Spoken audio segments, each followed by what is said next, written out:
very robust around how does a financial institution go about getting a license, expanding its license, what is the communication that must go on between the financial institution and the host government.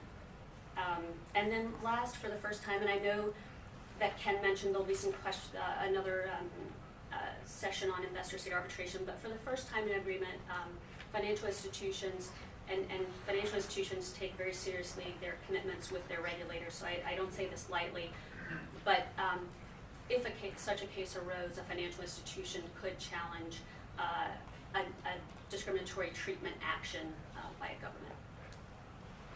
Maybe I'll stop there. So on the question of template, do you see this as a template for future agreements, or are there things you would want to add or delete or change?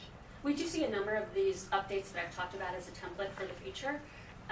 Two other areas that I would say that we would maybe like to think about adding is that, as you may be aware, the Financial Services chapter pulls in certain articles from the investment chapter. It doesn't pull in the performance requirements article, which is the article that disciplines the purchase and use of goods. And I think most people thought this provision would not be important for the financial sector, but we have seen one large country introduce a measure that would require us to purchase and use certain technology in our global platform. And so we think that protection going forward would be important for the financial sector. And second, we'd like to work with the administration to maybe develop some I don't want to call them rules, but some benefits around the fintech industry and how financial institutions and fintech industries can work together perhaps in a regulatory sandbox that allows more of those fintech services to develop. And last, I think we would like to change a couple of things, but I think you might ask about those. I have a couple more questions, yeah. Okay. I'm going to ask this to you, but it really applies to everybody, but the USMCA leaves the original NAFTA state-to-state dispute settlement intact, and there has been concern raised about that and the ability to then be able to use dispute settlement effectively. Is this an issue of concern to you and something that you would be interested in seeing either the administration or Congress make changes to before they go? Yes, it's our understanding that by using the prior state-to-state that existed in NAFTA and not looking at what were the changes made in TPP and what were the benefits of those changes, that it's possible for a government to block the formation of a panel.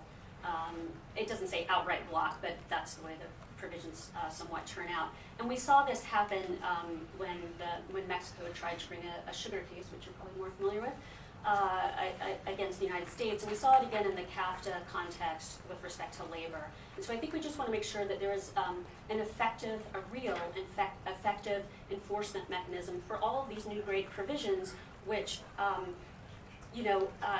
unlike in the original NAFTA, where many of those provisions, if you couldn't get an effective outcome in the NAFTA dispute settlement, you could turn to the WTO because the rules in some ways were very similar. But here we're talking about rules that don't exist in the WTO, and so we won't have that opportunity to challenge those.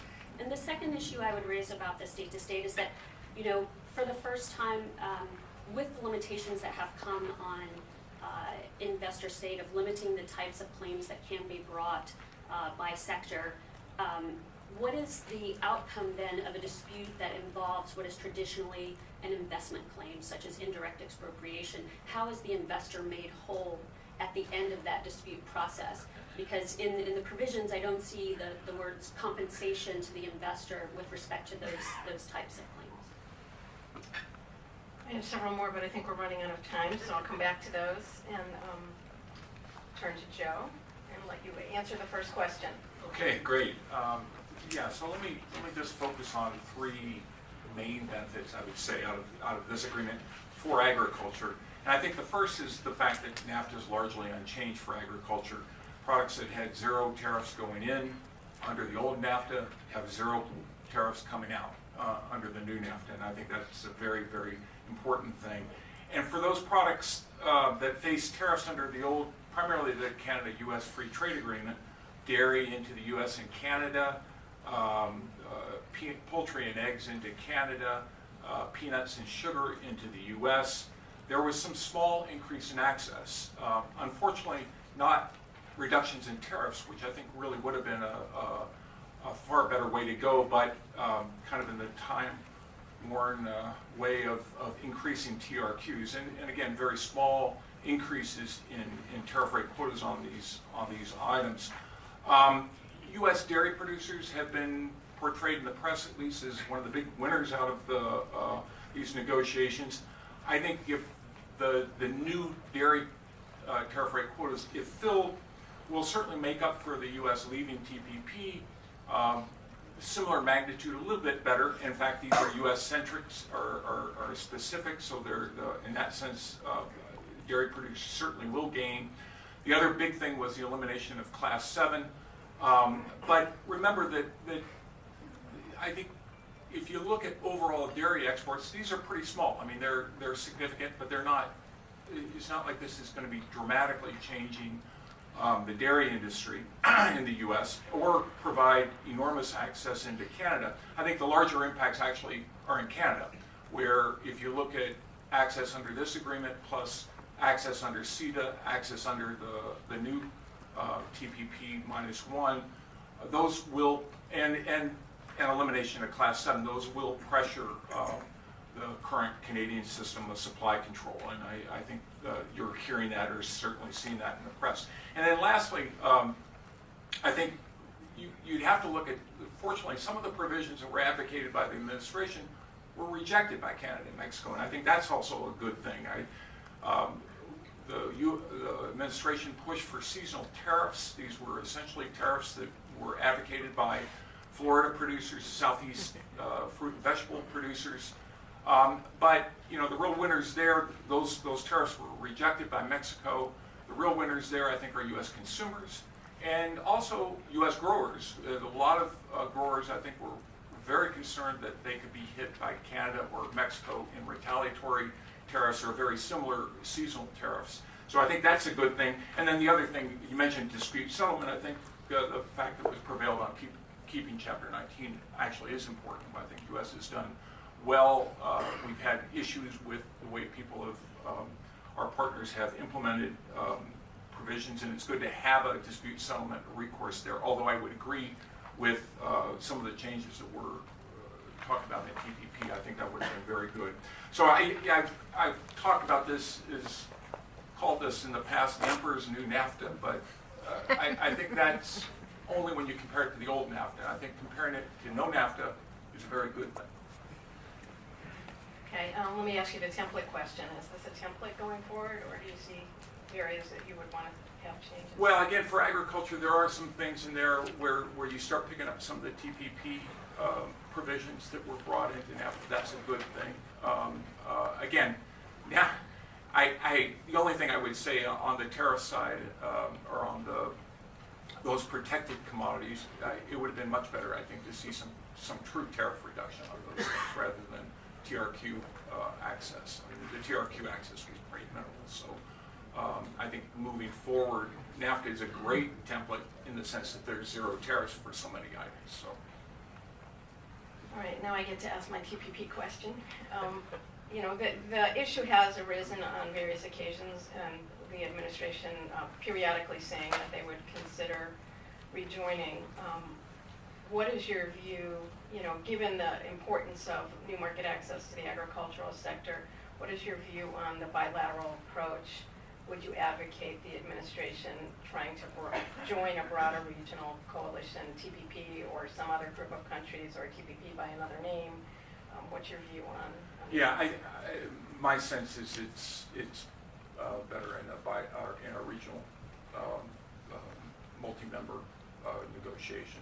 I think you're just there are things that go beyond individual market access issues. I mean, market access, you can sit down with your opposite and try to get the best deal possible out of that. But there are trade-offs that I think emerge when you're talking about, at least when you're trying to sell an agreement back home, that you can talk about access here, you know, and you may play defensive on something else. But overall, I think you can get a better agreement.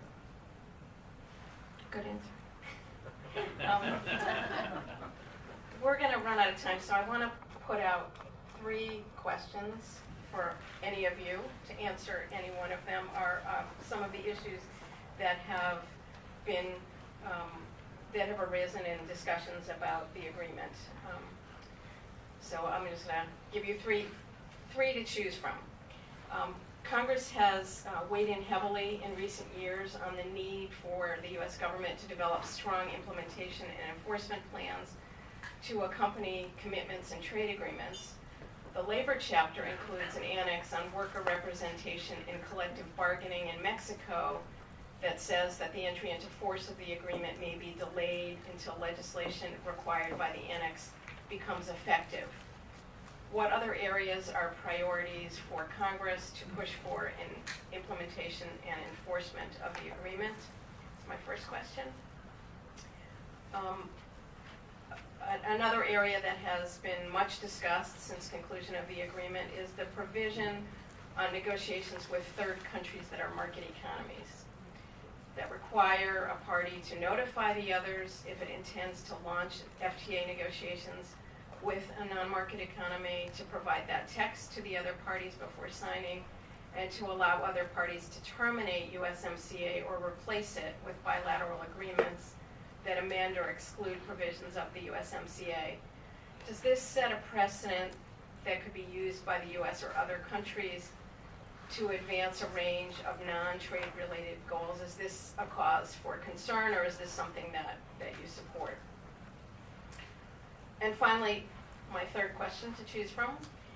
The administration took a very different approach to trade negotiations than previous administrations in terms of its use of leverage, particularly around 232. What is your view on the effectiveness of this approach, and what signals you think this approach sends to potential future negotiating partners? So I'll throw those three questions out there. We only have a few minutes, so any takers? I'll go first. I'll be really brief. So on the non-market economies, I guess in the context of this, the world we live in today, I can understand why trading partners might want more transparency among themselves in terms of negotiations that they're thinking about entering into. On the enforcement question, I have to say briefly, when I was at USTR, there was something we focused on a lot, and I know since I've left, USTR has continued to kind of refine its process for doing that. Obviously, it's, for us, digital trade provisions that we care most about. But I will also say that, at least in this agreement, I think Mexico and Canada see these as really important for their economy as well. And so I am, confident and optimistic and have every expectation that they'll move forward with the obligations. But that doesn't mean, that's not to say that I don't think it's really important for USTR to focus on this. It's just, I think with these particular trading partners, we are all generally in alignment that these are things that are important for our individual economies as well as, the global economy as a whole. On whether or not is this an approach for going forward, in terms of leverage, I think in the financial sector we have concerns about using procurement as one of the levers of restricting access to the U.S. market, because the business community, U.S. business community and financial institutions included benefit from strong procurement rules. In fact, in this agreement, the financial services chapter has an exclusion for government procurement. So while the approach at the end of the negotiations was to try in some way ensure that continued market access for procurement, whether through the GPA or through new rules in USMCA, at least for our sector, it remained excluded, and so that's a concern on that front. Yeah, let me just deal with the last one. That's the tactics of using 232s. I mean, agriculture clearly has been hurt, not just from the sense like everyone else has been with higher steel and aluminum prices, but also with the counter-retaliatory tariffs. And I think that that's something that's often lost in this, is that as long as those are still on, just like automotive industry and others are being hurt, there are commodities that they're at least going into Mexico that are being hit pretty hard. So, I'm not sure it's a great strategy.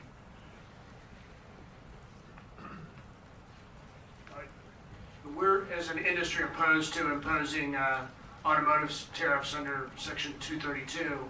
But I do think you have to say it was a powerful form of leverage for the administration in both completing USMCA and some of the other trade discussions that are underway. I think it's been extremely powerful. We have low automotive tariffs, certainly on passenger vehicles and on parts, and the threat of Section 232, given the importance of automotive trade to the NAFTA region, it's about 25% of the trade, so it's a big chunk of it, was, I think, a compelling factor in bringing Mexico across the finish line for the agreement. But I have 2 minutes before 10 o'clock, so I'm going to sneak in one more question before we open it up. The sunset provision, much debated and discussed during the course of the negotiations. The final provision requires an affirmative determination, I believe, every 6 years. It's a complex provision to understand exactly the way it works, but I think every 6 years all parties have to vote affirmatively to extend the agreement. And some concerns have been raised about the uncertainty created by this provision and the possibility that every 6 years you're going to be politicizing the agreement and the decision whether to extend it.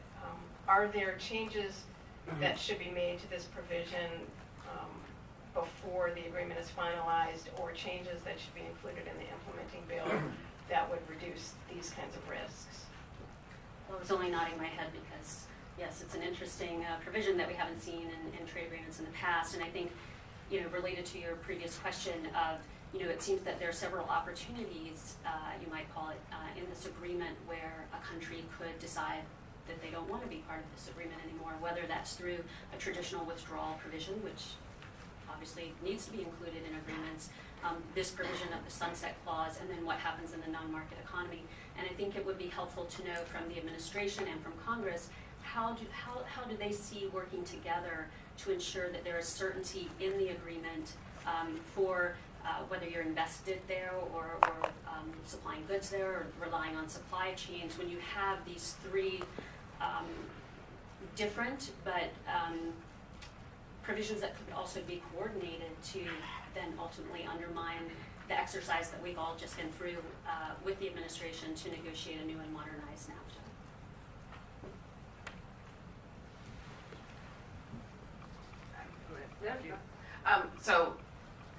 So BSA doesn't have an official position on this, so I'm just going to speak personally. I'm going to analogize it to another situation, because I think, I think the concept of review is good, right? Like NAFTA should have been updated from our perspective on digital trade. NAFTA should have been updated a long time ago.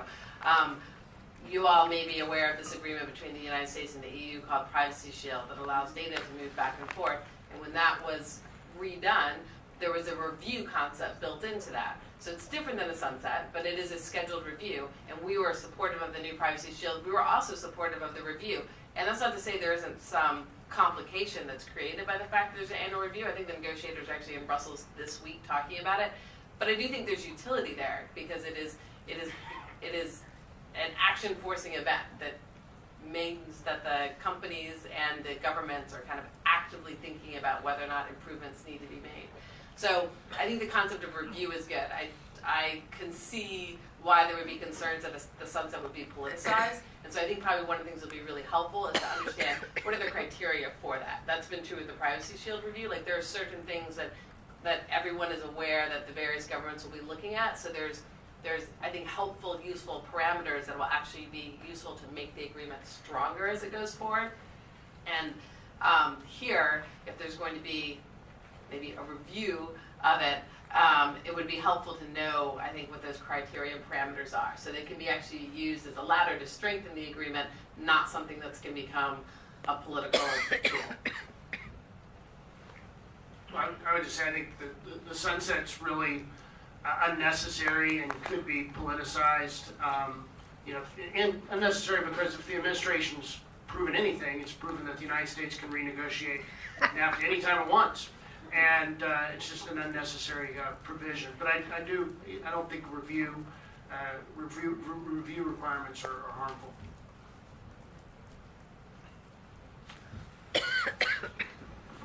Yeah, I'm not going to add anything, just second that. I think review is fine. I think making anything mandatory with a sunset, I think it's just asking for trouble.